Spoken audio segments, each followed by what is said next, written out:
그와 크게 다르지 않다라는 제목으로 말씀을 전하겠습니다. 여러분, 우리가 대화를 할 때나 책을 읽을 때 이 맥락을 잡는 게 너무나도 중요합니다. 예를 들어서 정말로 쉬는 날 하루 없이 일하시는 분에게 아이고 좀 푹 쉬세요 라는 말은 좋은 인사말이 될 수 있습니다.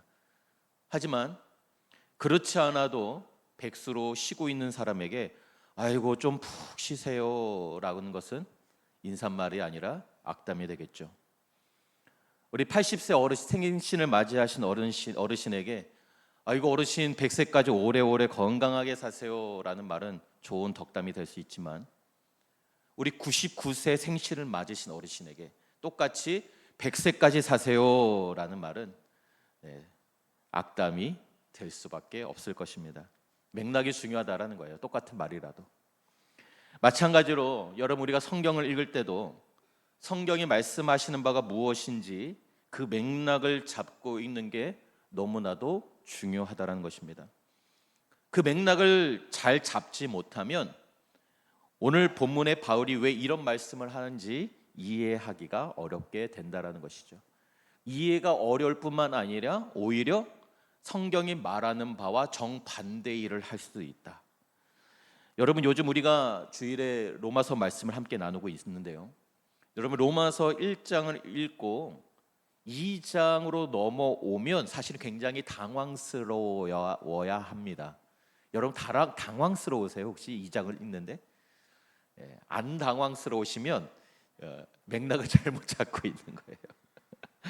왜냐하면 여러분 로마서 1장에서는 분명히 우리는 믿음으로 의롭게 된다고 하시면서 이 구원의 원리가 믿음에 있음을 로마서 1장에서는 강조하고 있습니다. 그런데 지금 2장에 와서 우리가 읽은 본문에 뭐라고 얘기합니까? 구원의 원리가 마치 행함에 달려 있는 듯하게 말씀하고 있기 때문에 그렇습니다. 어떻게 된 일일까요? 아니 1장과 2장이 어떻게 이렇게 다를 수 있냐는 거죠. 바울이 잠시 정신이 어디 왔다 가는 것일까요? 그래서 사실 여러분, 바울이 말하는 바 이 맥락을 잡기 위해서는요 1장과 2장을 따로 읽어서는 안 됩니다. 그래서 원래는 1장부터 3장까지 쉬지 않고 쭉 읽어야 왜 2장에서 이런 말씀을 했는지가 이해가 된다는 것이죠. 그래서 오늘 3장까지 제가 하려면 오늘 저녁까지 말씀을 전해야 되기 때문에 그럴 수는 없고요. 오늘은 2장 말씀을 통해서 이 바울이 진짜 말하고자 하는 그 맥락의 중간에 있다. 바울이 말하고자 하는 그 논리의 중간 지점이라는 것을 기억하시고 먼저 오늘 본문의 배경을 살펴보고자 합니다. 여러분, 이 로마 교회는 여러분 잘 아시는 바와 같이 유대교 출신 성도들과 이방 출신 성도들이 함께 모인 교회였습니다. 그런데 특별히 1장 후반부에서는 이 바울이 이방인들의 죄악을 열거할 때 여러분, 이 믿지 않는 자들은 이러한 죄를 범한다라고 쭉 얘기할 때 유대인들이 어떻게 생각했겠어요? 유대 출신 기독교인들이 그래 맞아, 역시 피는 속일 수가 없다, 전통은 속일 수가 없어, 저 이방인들이야말로 정죄받아 마땅해 라고 생각했을 것이고, 그런 불신자들 뿐만 아니라 이방 출신 기독교인들까지도 도매급으로 그들은 차별했을 것이라는 것이죠. 그런데 갑자기 2장에 와서 반전이 일어납니다. 그래 역시 우리 출신, 이 유대교 출신 기독교인이 진짜지 라고 생각하고 박수치고 있었던 그들을 향해 바울이 1절에 이렇게 말씀하는 거죠. 우리 같이 한번 읽어볼까요? 시작. 그러므로 남을 판단하는 사람아, 누구든지 네가 핑계하지 못할 것을.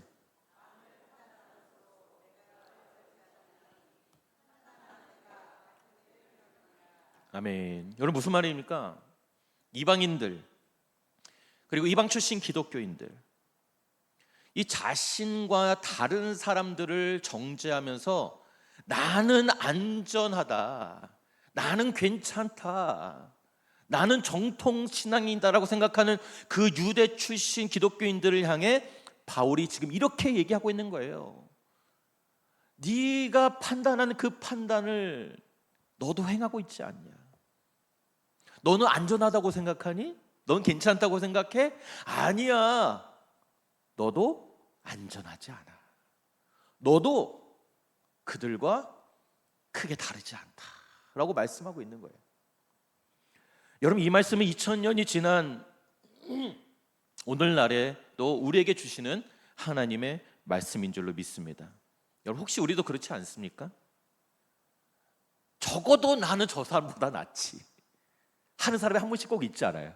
한번 생각해 보세요. 아유, 내가 그래도 저 사람보다는 좀 낫지. 그래도 나는 교회도 다니고, 그래도 나는 성경을 읽고 기도도 하니까 저런 사람들과는 나는 다르다라고 생각하고 있지 않으시냐는 거예요. 그런데 오늘 성경은 우리에게 다른 사람을 판단하는 나도, 아유, 내가 저 사람보단 낫다라고 생각하는 나도 그 사람과 하나님의 기준으로 봤을 때는 크게 다르지 않다라는 것입니다. 그렇다면 왜 우리는 자꾸 다른 사람을 판단할까요? 그 이유는 하나님의 판단이 어떠한지를 제대로 알지 못하기 때문에 다른 사람을 판단하는 거예요. 그럼 여기서 중요한 것은 무엇입니까? 과연 하나님은 나를 어떻게 판단하시는지를 아는 게 너무나도 중요합니다. 과연 하나님은 나를 어떻게 판단하실까? 여러분, 하나님의 판단이 얼마나 무서운지를 알아야 우리는 더 이상 다른 사람을 함부로 판단할 수 없게 될 것입니다.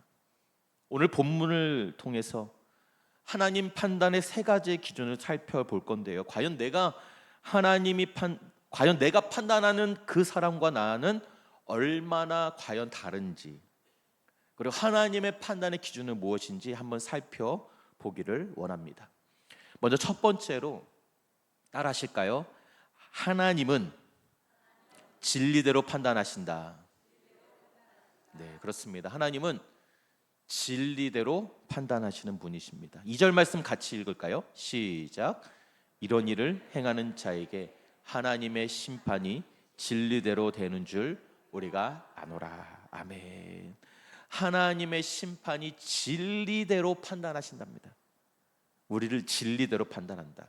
그렇다면 여기서 진리대로는 말이 좀 어색하잖아요. 우리가 잘 쓰지 않는 단어인데, 진리대로 판단한다는 무슨 말일까요?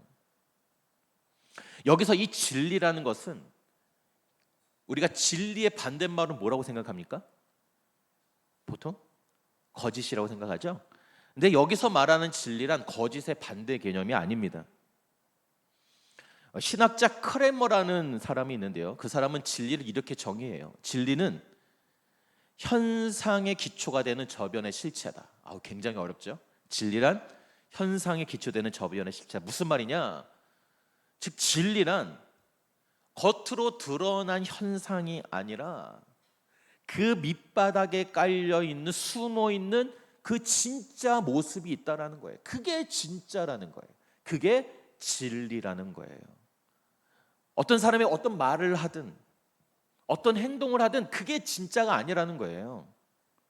그렇게 말하게 된, 그렇게 행동하게 된 그 마음속의 진짜 의도가 진리라는 것이죠.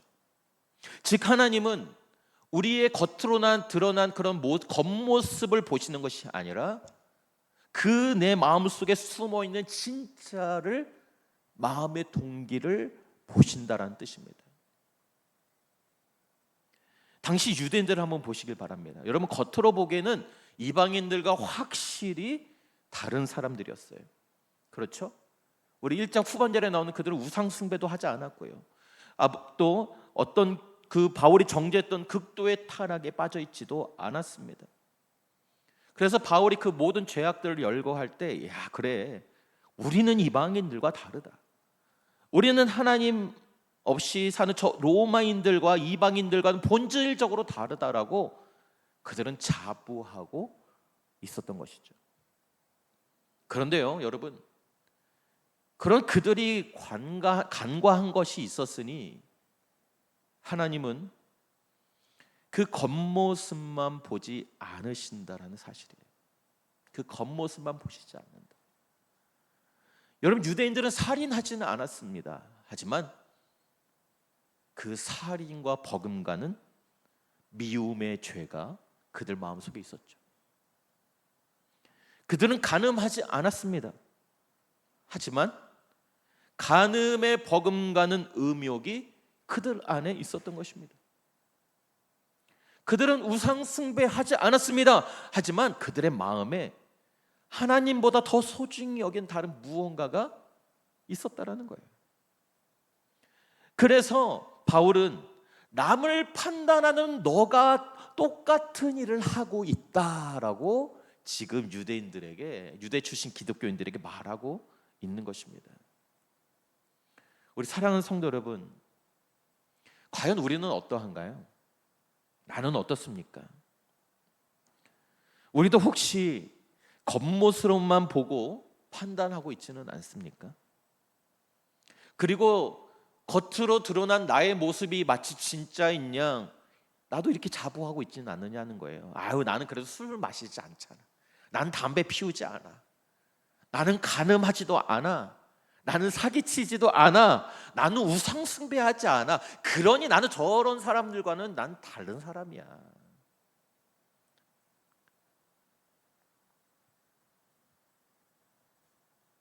하지만 여러분, 진짜 자신 있으세요?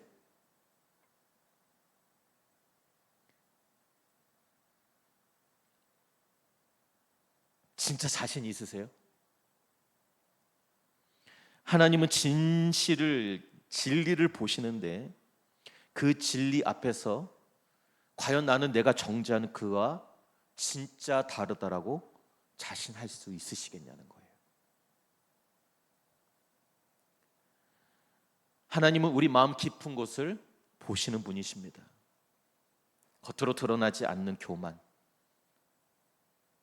내 속에 꼭꼭 비밀처럼 숨겨놨지만 그러나 내 속에서 꿈틀대는 시기, 질투, 미움, 정욕, 탐욕 다 있잖아요. 근데 사람들은 모르죠. 내가 그런 마음을 갖고 있는지. 그러나 하나님은 진리대로 사람을 판단하신다. 우리가 행동으로 옮기지 않았을 뿐 그 죄를 만들어내는 동일한 뿌리가 우리 안에 있고 마음으로는 사실 이미 다 범죄했음을 우리 주님은 진리대로 다 보고 계신다. 우리 예수님도 마태복음 5장 22절에 이렇게 말씀하시죠. 우리 다 같이 한번 읽어볼까요? 시작. 자기 형제나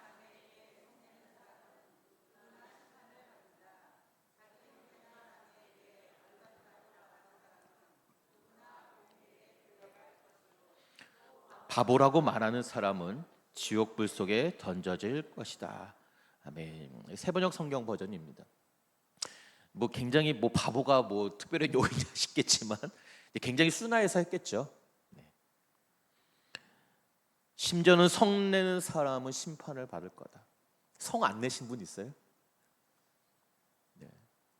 이 진리대로 판단하시는 하나님 앞에 그 판단을, 이 심판을 피할 수 있을 자신 있으세요?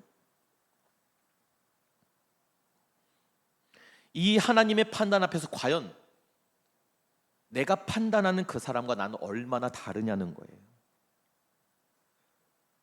크게 다르지 않다는 겁니다. 실체에 있어서는 나나 그나 똑같은 죄인일 뿐이다. 50보 100보다 라는 것입니다. 두 번째로 하나님은 어떻게 판단하시느냐? 따라하십시다. 하나님은 행한 대로 판단하신다. 6절 말씀 같이 읽겠습니다. 시작. 하나님께서 각 사람에게 그 행한 대로 보응하시되. 아멘. 바로 행위대로, 내가 한 행동대로 갚으신다는 뜻이죠. 이건 너무 당연한 말입니다. 이건 눈에 드러나는 거니까요. 그리고 유대인들은요, 다른 것은 몰라도 바로 자신들의 그 행함에, 율법을 지키는 것에 특별한 자부심에 도취되었던 사람들이 바로 그 당시 유대 출신 그리스도인들이었습니다. 예수를 믿는 그리스도인이 되었음에도 율법을 지키는 일에 최선을 다했던 당시의 로마 교인들이었어요. 그들이 이 행함에 율법을 지키는 일에 자부심을 가졌던 것은요, 사실은 굉장한 착각이었습니다. 어떤 착각이었냐면, 자신들은 하나님이 주신 율법이 있었고 그 율법을 날마다 듣고 읽는 삶을 살았다는 거예요. 이것이 그들의 자부심이었습니다. 우리는 하나님의 율법을 받았고 우리는 매일 그것을 읽고 듣고 있다. 우리는 말씀을 받았고 듣고 읽고 있다. 이 두 가지가 그들로 하여금 그들의 행실에 굉장한 자부심을 갖게 했던 거예요. 그런데 여러분, 내가 율법을 가지고 있다는 사실과 그 율법대로 따라 살아나간다는 것은 사실 전혀 다른 차원의 이야기예요. 그렇죠? 여러분, 우리는 종종 내가 하나님의 말씀을 날마다 듣고 읽는 것으로 내가 하나님의 말씀대로 살고 있다라고 착각하는 경우가 너무나도 많다라는 거예요. 내가 말씀을 많이 들으면 내가 그 말씀대로 사는 겁니까? 내가 말씀을 많이 읽으면 그 말씀대로 내가 저절로 사라지는 거냐는 거예요. 그게 아니라는 것을 지금 바울이 그들에게 꼬집고 있는 거예요. 이것이 바로 당시 유대 출신 그리스도인들의 착각이었고, 사실은 우리도 크게 다르지 않다라는 거예요. 말씀을 많이 들으면 신앙이 좋은 줄로 아는 거예요. 말씀을 많이 읽으면, 매일 큐티를 빼놓지 않고 하면 말씀대로 사는 것처럼 느껴진다라는 것이죠. 지금 근데 그게 아니라고 바울이 지적하고 있는 것입니다. 그래서 13절은 이 유대인들에게, 그리고 우리에게 사실 충격적으로 다가와야 하는 말씀인 거예요. 하나님 앞에서는 율법을 듣는 자가 의인이 아니요 오직 율법을 행하는 자라야 의롭다 하심을 얻으릴 것이다.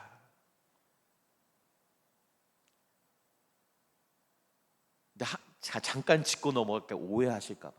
진짜 바울이 말하고 싶은 건 이게 아니에요. 이거는 지금 유대인들, 이 율법을 듣는 것으로 자기가 의롭다라고 여기는 유대인들을 유대 출신 기독교인들을 꼬집기 위해서 하신 말씀이지, 이것 때문에 헷갈리는 거예요. 율법을 행하는 자라야 의롭다 하심을 얻을 것이다. 1장에서는 오직 믿음으로 의롭게 된다고 그랬거든요. 이게 부딪히는 거죠. 근데 바울이 말하고자 하는 건 이게 아니라는 것을 먼저 짚고 넘어갑니다. 그들은 항상 율법을 많이 듣는 분위기 속에 살다 보니까 자기가 그런 삶을 산다라고 착각했어요. 물론 여러분, 듣는 것은 너무나도 중요하죠. 왜요? 믿음은 어디서 난다고요? 들음에서 나기 때문에. 듣는 것은 너무나도 중요한 과정입니다. 그러나 여러분 기억하십시오. 들음은 반드시 책임을 요구한다는 사실이에요. 말씀을 많이 들으십니까? 듣는 만큼 행동해야 될 책임이 나에게 있는 거예요. 많이 들으려고 하지 마세요. 너무 많이 들으면 책임이 더 가중되는 거예요. 여러분, 저는 우리가 지금 저만 해도 일주일에 제가 설교를 한 5번, 6번을 합니다. 저만 해도 그래요. 설교를 하는 저만 해도 제가 일주일에 5번의 설교를 하는 대로 제가 그 말씀대로 지키면 제가 여기 있지 않을 거예요. 저는 신이 되었을 것입니다. 그만큼 여러분, 한 구절의 말씀을 내 평생 지키며 산다는 것이 너무나도 어렵다라는 거예요. 근데 듣는 것으로 만족하고 내 신앙생활이 괜찮다고 생각하면 대단한 오해라는 말씀입니다. 우리도 마찬가지죠. 우리에게 성경이 그리고 복음이 주어졌다는 것은 대단한 특권입니다. 너무나도 감사할 일이에요. 그리고 우리는 오늘도 지금 설교를 듣고 있고요. 얼마든지 마음만 먹으면 우리 미디어를 통해서 세계적인 목사님들의 설교를 얼마든지 들을 수 있습니다.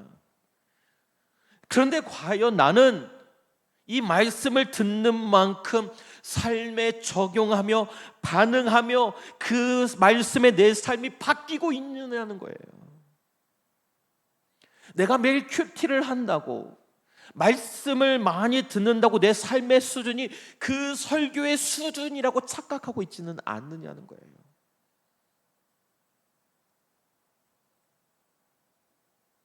내가 듣는 이 말씀 앞에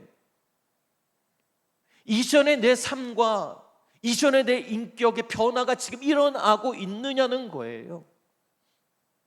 하나님의 말씀대로 내 삶이 하나님이 기뻐하시는 삶으로 만들어져 가고 있으시냐는 겁니다. 지금 바울이 이거를 얘기하고 있는 거예요.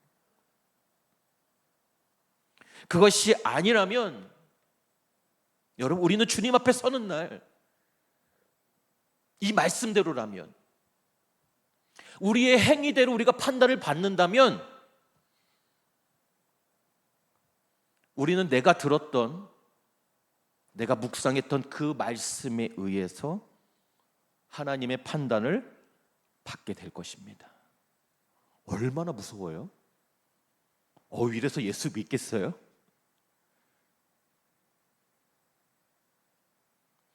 여러분 기억하세요. 하나님이 우리를 판단하실 때 하나님은 우리가 말씀을 얼마나 많이 읽었느냐 그걸로 판단하지 않으실 거예요. 한평생 설교를 내가 얼마나 많이 들었는지로도 판단하지 않으실 것입니다. 중요한 것은 무엇이냐? 우리가 하나님의 말씀을 얼마나 많이 들었느냐가 중요한 게 아니라 그 말씀 앞에 내가 어떻게 반응하며 응답하며 살았느냐에 있다라는 거예요. 율법을 듣는 자가 의인이 아니요 율법을 행하는 자가 의롭다함을 얻는다라고 바울이 말하고 있는데, 그런 행위로 의롭다함을 얻을 자가 얼마나 있느냐는 약간 반어적인 표현으로 쓰고 있는 거예요. 지금 행위대로 네가 판단을 받는다면 그 앞에 설 자가 누가 있겠느냐라고 반어적으로 얘기하고 있는 거예요. 이 말씀을 그대로 설교에 적용하시면 안 돼요. 지금 여러분 잘 들으셔야 돼. 정신을 똑바로 차리고. 하나님이 내가 판단하는 대로 내가 살아간다면 나도 그렇게 판단하실 거예요. 내가 다른 사람을 판단하는 그 기준보다 더 엄격하고 더 완벽하게 나를 판단하실 거예요. 그 판단의 기준 앞에서 과연 나는 내가 정죄하는 그 사람과 과연 얼마나 다르겠습니까? 똑같아요. 마지막 세 번째입니다. 하나님은, 따라하십시다. 하나님은 은밀한 것까지 판단하신다. 아멘. 16절 같이 읽겠습니다. 시작. 곧 나의 복음에 이른 바와 같이.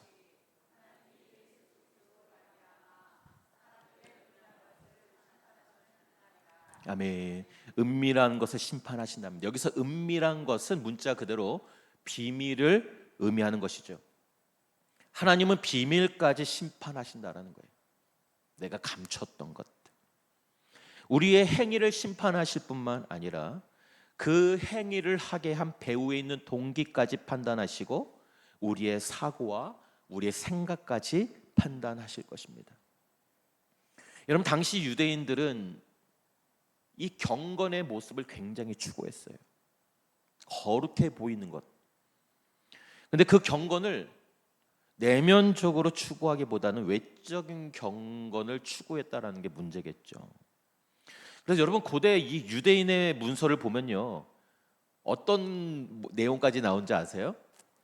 어떻게 하면 경건해 보이게 걸을 수 있을까를 기록하는 적이 있습니다.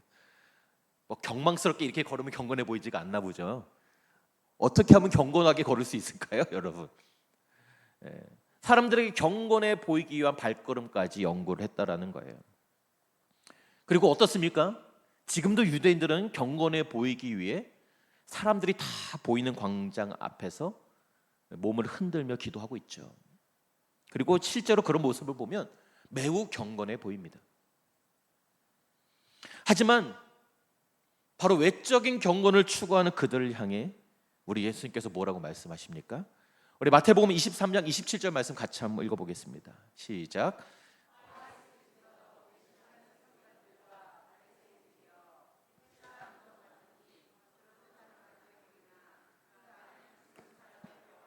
모든 더러운 것이 가득하도다. 아멘. 무슨 뜻이에요?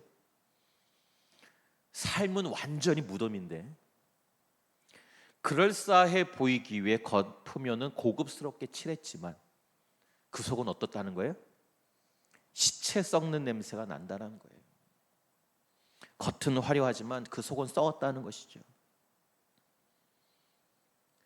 우리 주님께서 우리를 심판하시는 그날, 우리 속에 있는 내가 감추었던 비밀로 여겼던 모든 것이 다 드러나는 그날에는 아무것도 숨길 수 없는 바로 그날에는 내가 감추었던 비밀로 숨겨놨던 모든 것이 백일하에 드러나게 될 것입니다. 내 생각이 드러나고 내 마음의 동기가 다 드러나고 내가 다른 사람을 기만했던 것, 가면을 쓰고 있었던 것, 내 진짜 밑바닥의 모습이 그 문 앞에 다 드러나는 날, 내 사실은 감추고 싶었던 수치스럽게 여겼던 진짜 탐욕적이고 진짜 남을 미워하고 경멸했던 그 은밀한 것이 모든 비밀이 다 드러나 하나님은 그것으로 나를 심판하실 것입니다. 여러분, 이 무서운 심판의 기준 앞에 내가 지금까지 세 가지의 심판 기준을 말씀드렸죠. 판단 기준. 이 무서운 판단 기준 앞에 과연 내가 판단하는 그 사람과 나는 얼마나 다르냐는 거예요. 나의 은밀한 곳까지 다 드러내놓고 보면 우리는 똑같은 죄인일 뿐입니다. 결론입니다. 여기부터가 진짜 바울이 말씀하고자 하는 거예요. 1, 2, 3번은요 다 약간 반어적인 표현이에요. 진짜 바울이 말하고자 하는 건 이겁니다. 여기까지 듣고 지금부터 졸면 큰일 나는 거예요. 지금부터 잘 들으셔야 돼요. 여러분, 우리는 오늘 하나님 판단의 세 가지 기준을 같이 살펴봤습니다. 하나님은 첫 번째 어떻게 판단하신다고요? 진리대로. 두 번째 행한 대로. 세 번째 은밀한 것까지 판단하신대요. 그럼 오늘 본문 2장에서 바울이 말하고자 하는 맥락은 무엇일까요? 진짜 바울이 말하고자 하는 것은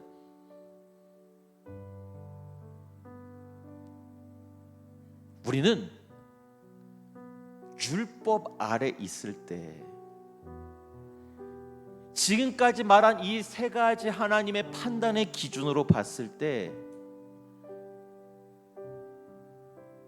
이 율법 아래에서는 그 누구도 살아남을 자가 없다. 그 누구도 이 심판을 피할 자가 없다라고 말하고 있는 거예요. 그렇게 살라고 하는 게 아니라, 여러분, 우리는 누구든지 행위로는 그 율법의 판단에서 벗어날 수 없는 죄인임을 이 시간 받아들이시고 성찰하시길 바라요. 내가 믿음이 없다고 여기는 사람, 내가 미워하는 사람, 내가 정죄하는 그 사람과 나도 그 하나님의 기준 앞에서는 똑같은 사람이에요. 진리대로 판단을 받을 때, 행한 대로 판단을 받을 때, 은밀한 것까지 다 판단을 받을 때 우리는 내가 판단하는 그와 동일한 심판 아래 서게 될 것입니다. 이래도 판단하시겠습니까?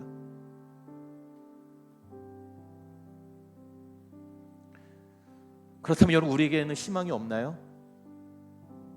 율법 아래에 있으면 이렇게 희망이 없는 거예요. 율법주의로 가면 이렇게 우리는 소망이 없습니다. 왜요? 하나님의 판단과 하나님의 기준을 우리가 맞출 수가 없어요.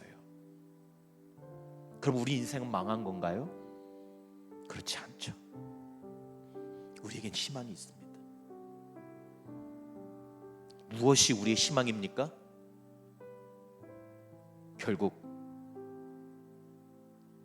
복음 아래에서만, 십자가 보혈의 아래서만, 그 은혜 아래 있을 때에만 우리에게 희망이 있는 줄로 믿습니다. 바로 그 희망에 대해서 다음 주 로마서 3장을 통해 말씀을 드리도록 하겠습니다. Coming soon.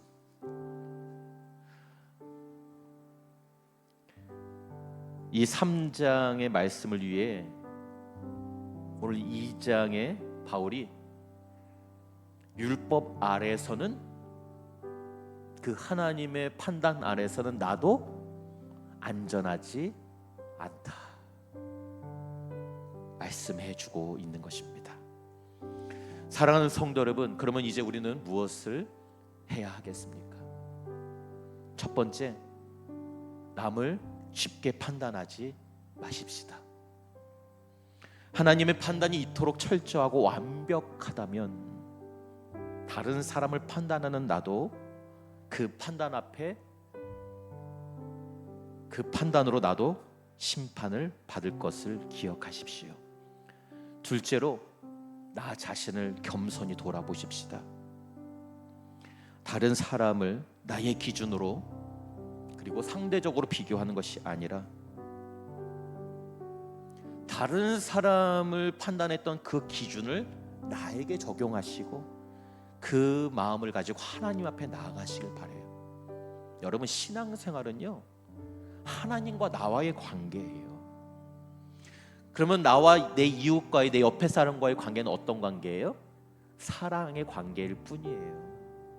다른 것은 없어요. 다른 사람을 판단했던 그 기준으로 나를 살펴보고 스스로를 성찰하시기를 바랍니다. 진리대로, 행한 대로, 은밀한 것까지 판단하시는 그 기준으로 나를 돌아볼 때 과연 나는 어떠한 자인가? 세 번째, 복음 안에서 소망을 품으시기를 바랍니다. 율법 아래서는 아무도 의롭다 하심을 얻을 수 없지만 누구든지 예수를 믿기만 하면 그 모든 심판과 판단에서 벗어나 의롭다 하심을 얻을 수 있습니다. 바로 오늘 이 말씀을 통해서 내가 판단하던 그 사람도 그리고 나 자신도 모두 하나님의 긍휼이 필요한 동일한 죄인임을 깨달으시고 오직 예수 그리스도 안에서만 참된 의와 평안을 누리시는 복된 성도들이 되시기를 주님의 이름으로 축복합니다. 같이 찬양하고 기도하겠습니다.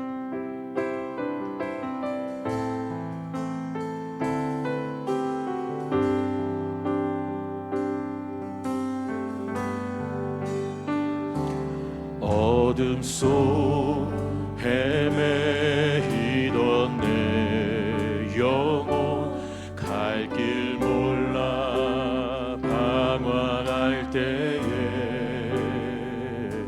주의 십자가 영광의 그 빛이 나를 향해 비추어 주셨네.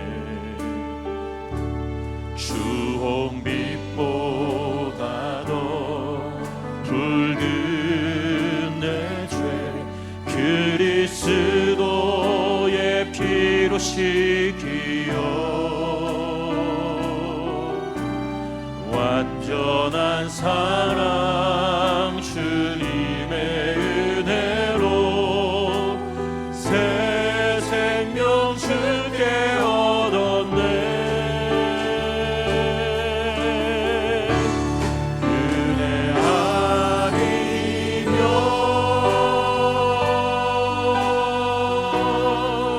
나서지 못 못하네.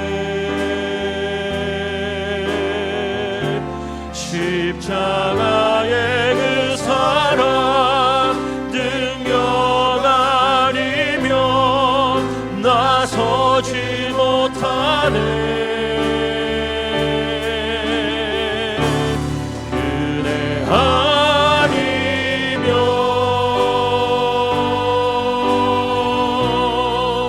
나서지 못하네.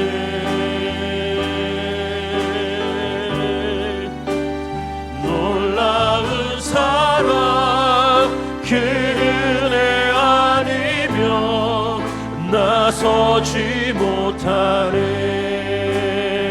나의 노력과 의지가 아닌 나의 노력과 의지가 아닌 오직 주님의 그 뜻 안에서 의로운 자가 내게 말씀하셨네. 완전하신 그 은혜 아니면 은혜 아니면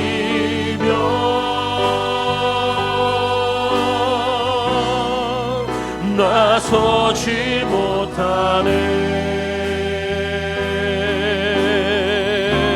십자가의 그 사랑 능력 아니면 나서지 못하네. 은혜 아니면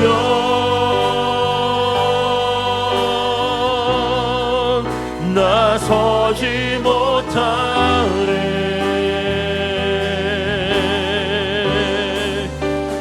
놀라운 사랑 그 은혜 아니면 나서 이제 나 사는 건 아니요. 이제 나 사는 건 아니요. 오직 예수 내 안에 살아계시니 나의 능력 아니 나의 능력 아니 주의 능력으로 이제 주와 함께 살리라.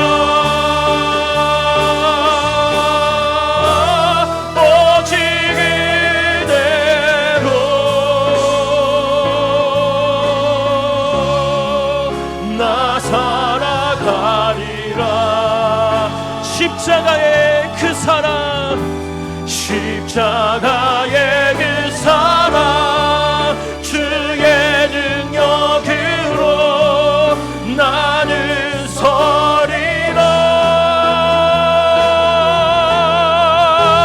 주의 은혜로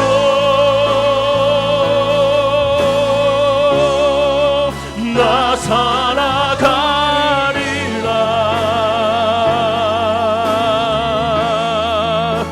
십자가 사랑 그 능력으로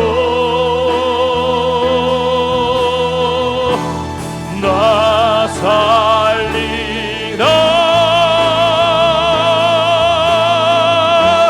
주 은혜로 나 살리라.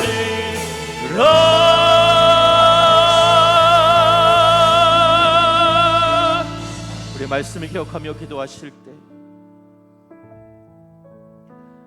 주님, 내가 싫어하는, 내가 미워하는, 내가 정죄하는, 내가 피하는 그와 그 그룹과 내가 크게 다르지 않고 결국 우리 모두가 하나님의 판단 아래는 안전하지 않음을 기억하게 하여 주옵소서. 이제는 판단을 멈추고 정죄를 멈추고 당 짓는 것을 멈추고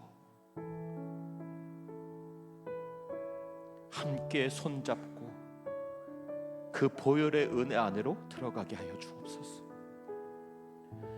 주께서 죄인된 우리를 사랑하셨던 것처럼 우리도 서로 사랑하게 하옵소서. 판단과 정죄에서 벗어나 복음 아래 사랑과 긍휼과 은혜와 자비가 넘치는 내가 되게 하여 주옵소서. 우리 말씀을 기억하며 주여 외치고 기도하겠습니다. 주여